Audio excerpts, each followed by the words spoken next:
नमस्कार and welcome to curiously education. दोस्तों, मैं हूं Prashant Mavani. I hope you all are doing good. आपको पता होगा कि हाल ही में first bimonthly monetary policy reserve bank of India ने लॉन्च की है और इसी बाई मंथली मॉनिटरी पॉलिसी के साथ साथ एक नया टूल भी रिजर्व बैंक ऑफ इंडिया ने लॉन्च किया है। इसका नाम है एसडीएफ, यानी कि स्टैंडिंग डिपॉजिट फैसिलिटी। ये एसडीएफ है क्या, इसका रोल क्या है, इसका इतिहास क्या है, इसके साथ जुड़े हुए कुछ फैक्ट्स को आज हम विस्तार से डिस्कस करने वाले हैं। एक इंटरनेशनल सिनारियो को देख लेते हैं। पता है, अभी तीनों लेवल पर एक इन्फ्लेशन हमें देखने को मिल रहा है। फूड इन्फ्लेशन काफी ज्यादा है, ये हमारे देश में भी है। लेमन की प्राइस 400 रुपीज पर किलो हो चुकी है कई जगहों पर। व्हीट की प्राइस भी इंक्रीज हुई है। इन जनरल दूसरे अगर ऑयल की बात करें, एडिबल ऑयल, तो इसकी प्राइस भी इंक्रीज हो चुकी है। अब फूड की प्राइस में एडिबल ऑयल का एग्जांपल मैं अगर आपको दूं तो रशिया और यूक्रेन से जो सनफ्लावर ऑयल आता है, इसकी ऑफकोर्स प्राइस जो है वो काफी ज्यादा हो चुकी है बिकॉज यहां पर युद्ध चल रहा है। जनरल इन्फ्लेशन भी बढ़ चुका है बिकॉज ऑफ फ्यूल की प्राइस। पेट्रोल और डीजल की प्राइस जो है वो 3 डिजिट से ज्यादा हो चुकी है और फ्यूल की प्राइस जब बढ़ती है तो बाकी सारी चीजों की प्राइस जो है वो इंक्रीज हो जाती है। और तीसरी जो यूनिक चीज है दैट इज इनपुट कॉस्ट, ये भी इंक्रीज हो चुका है। इनपुट यानी कि हमारा रॉ मटेरियल, जो रॉ मटेरियल लेकर हम अलग अलग प्रोडक्ट्स को पैदा करते हैं, तो वो सारे अलग अलग कंपोनेंट्स या फिर इनपुट की प्राइस भी इंक्रीज हो चुकी है। इसके पीछे भी बहुत सारे रीजंस है। फॉर एग्जांपल, इंटरनेशनल लेवल पर कंटेनर की शॉर्टेज है, तो जो सामान बड़े बड़े जहाज़ों में आता है तो वो जो कंटेनर्स होते हैं इसकी शॉर्टेज है, तो कंटेनर को बुक करने की प्राइस इंक्रीज हो चुकी है। फिर ये जो युद्ध जैसा माहौल चल रहा है तो सिक्योरिटी को ध्यान में रखते हुए इंश्योरेंस की प्राइस इंक्रीज हो चुकी है। फ्यूल की प्राइस ऑलरेडी हाई है, तो ये सारी चीज़ों की वजह से ओवरऑल रॉ मटेरियल की प्राइस भी इंक्रीज हो गई है। तो यू कैन से कि इन्फ्लेशन जो है वो अभी काफ़ी ज़्यादा मैच्योर हो गया है, या फिर इसका ग्रोथ जो है वो काफ़ी ज़्यादा हो रहा है। इन्फ्लेशन जो है वो हर क्षेत्र में हमें देखने को मिल रहा है। तो इन्फ्लेशन को कंट्रोल करने के लिए सबसे इंपॉर्टेंट जो चीज़ है वो है कि आप पैसों का जो फ्लो है, एक्सेस लिक्विडिटी को मार्केट में से हटा दीजिए। उसका एक दूसरा एग्जांपल देना चाहूंगा।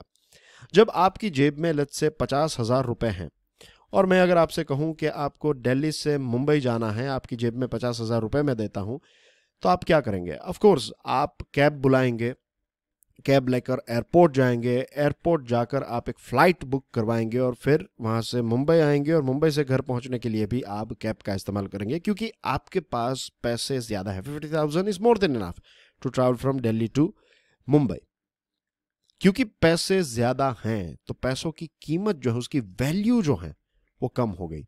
अगर इसी 50,000 रुपीज़ की जगह पर मैं आपको 500 रुपीज़ दूं और कहूं कि आपको दिल्ली से मुंबई जाना है, तो फिर अब आप चीज़ों को कैलकुलेट करेंगे। अब आप कैब नहीं, आप शायद चलकर ट्रेन स्टेशन तक जाए और कोशिश करेंगे कि सबसे चीपेस्ट टिकट जो आपको मिलेगी आप सर्च करेंगे, क्योंकि पैसे कम है तो पैसों की वैल्यू जो है वो ज़्यादा हो गई है। अब मार्केट में 8.5 लाख करोड़ की एक्सेस लिक्विडिटी है, यानी कि बहुत सारे पैसे जो हैं वो बहुत लिमिटेड चीज़ों के पीछे भाग रहे हैं, यानी कि पैसों की वैल्यू कम है। दूसरी जगह पर जो सप्लाईज हैं, जो चीजें हैं, उसकी कीमत बढ़ चुकी है। तो अगर पैसों के फ्लो को कंट्रोल किया जाए तो उसकी वैल्यू को इंक्रीज किया जा सकता है और जो महंगाई है, इन्फ्लेशन है, उसको एक प्रकार से कंट्रोल किया जा सकता है। तो यही चीज जो है ये एसडीएफ करने वाला है। ये जो एक्सेस लिक्विडिटी है, इस एक्सेस लिक्विडिटी को धीरे धीरे करके मार्केट में से कम कर देगा ताकि पैसों का फ्लो जो है उसको कंट्रोल करके हम इन्फ्लेशन को कंट्रोल कर सके, और वो भी without an exchange of collateral. Collateral यानी कि सिक्योरिटी।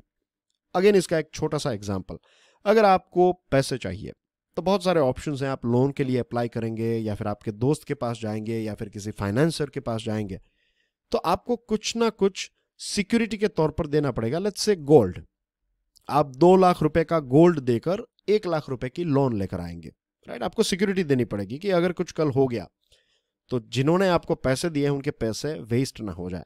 वैसे ही जब let's say reserve bank of India है, उसके पास एसबीआई जाती है और एसबीआई कहती है कि हमें 1 लाख करोड़ रुपए दीजिए, तो एसबीआई ऐसे ही पैसे नहीं दे देगी।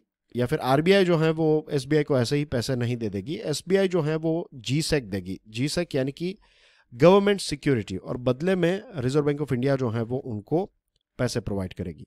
तो यहां पर ये जो एग्जाम्पल दिया है सिक्योरिटी वाला, जीसेक वाला, तो यहां पर ये जो एसडीएफ है उसमें किसी प्रकार के कोलेट्रल की यानी कि कोई सिक्योरिटी की जरूरत नहीं रहेगी।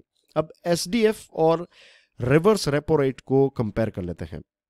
फिलहाल जो रिवर्स रेपो रेट है, ये जो latest bimonthly monetary policy आई है उसमें रिवर्स रेपो रेट को जैसा है वैसा ही रखा है। It is 3.35%। और जो एसडीएफ है उसका इंटरेस्ट रेट है 3.75%। अब लेट्स से कि एसबीआई के पास एक्स्ट्रा 1 लाख रुपए है, तो 1 लाख रुपए एक्स्ट्रा है, उनको इसकी कोई जरूरत नहीं है। तो अगर वो रिवर्स रेपो रेट के माध्यम से अगर आरबीआई को पैसे देंगे तो उनको इंटरेस्ट कितना मिलेगा? सिर्फ 3.35%। लेकिन एसडीएफ के माध्यम से एसबीआई जो है वो आरबीआई को 1 लाख रुपए दे देगी, तो उसके बदले में उनको इंटरेस्ट मिलेगा 3.75%। तो एसडीएफ का रेट जो है वो रिवर्स रेपो रेट से अच्छा है, 40 बेसिस पॉइंट या फिर 0.40% ज्यादा है। तो ये विन विन है दोनों के लिए, सेंट्रल बैंक के लिए भी और कॉमर्शियल बैंक्स के लिए। कॉमर्शियल बैंक्स को हायर रिटर्न मिलेगा, सेंट्रल बैंक को किसी भी प्रकार की सिक्योरिटी दिए बिना पैसे जो है वो मिल जाएंगे, और मार्केट में से जो एक्सेसिव लिक्विडिटी है वो कम कर पाएगी रिजर्व बैंक ऑफ इंडिया। अब हम एसडीएफ के इतिहास को देख लेते हैं। आज से 8 साल पहले की बात है, जब उर्जित पटेल की एक कमेटी, उस टाइम पर उर्जित पटेल साहब जो हैं वो डेप्यूटी गवर्नर थे रिजर्व बैंक ऑफ इंडिया के, तो उनकी कमेटी ने यह सजेशन दिया था। एक्चुअली हुआ ऐसा कि 2005-2008 के बीच में लिक्विडिटी काफी ज्यादा थी। अब उस टाइम पर रिवर्स रेपो रेट का इस्तेमाल करते हुए, दूसरी फैसिलिटीज का इस्तेमाल करते हुए रिजर्व बैंक ऑफ इंडिया ने लिक्विडिटी को कम करने की कोशिश की, लेकिन एक ऐसी सिचुएशन आ गई कि सेंट्रल बैंक के पास कोई इतना खास कोलेट्रल था ही नहीं कि वो एसबीआई या फिर दूसरी बैंक्स को देकर पैसे मार्केट में से उठाएं। तो उर्जित पटेल कमेटी ने यह सजेशन दिया कि कोलेट्रल फ्री फैसिलिटी हमें क्रिएट करनी चाहिए। सरकार के साथ कंसल्टेशन हुआ और फाइनली 2018 में फाइनेंस बिल 2018, जिसमें रिजर्व बैंक ऑफ इंडिया का एक एक्ट है, पर्टिकुलरली सेक्शन 17 को अमेंड किया गया और फिर एसडीएफ की फैसिलिटी जो है उसको इंट्रोड्यूस किया गया। तो अब ये जो एसडीएफ है इसका इस्तेमाल होगा, और ये ऑल ऑफ द सडन नहीं होगा। ऐसा नहीं होगा कि ये जो 8.5 लाख करोड़ रुपीस जो है मार्केट में, उसको on the spot reserve bank of India जो है वो एब्जॉर्व कर लेगी। नहीं, धीरे धीरे, स्टेप बाय स्टेप, राइट, ये multi year time frame set करके धीरे धीरे करके ये जो एक्सेसिव लिक्विडिटी है उसको कंट्रोल किया जाएगा, ताकि इन्फ्लेशन को भी कंट्रोल किया जा सके। तो एसडीएफ एक नया टूल है, इसके साथ जुड़े हुए फैक्ट्स, इसके साथ जुड़ा हुआ जो भी इंपॉर्टेंट एग्जांपल्स थे, जो भी इंपॉर्टेंट बातें थी, वो सभी मैंने आपके साथ शेयर करने की कोशिश की है। आई एम श्योर आपको इस वीडियो के माध्यम से एसडीएफ के साथ जुड़े हुए जो भी डाउट्स थे वो क्लियर हो गए होंगे, या फिर नई चीज़ आपको जानने को मिली होगी। Do let me know what you think about this discussion in the comment section. Thank you very much for watching this video. God bless you all. जय हिंद।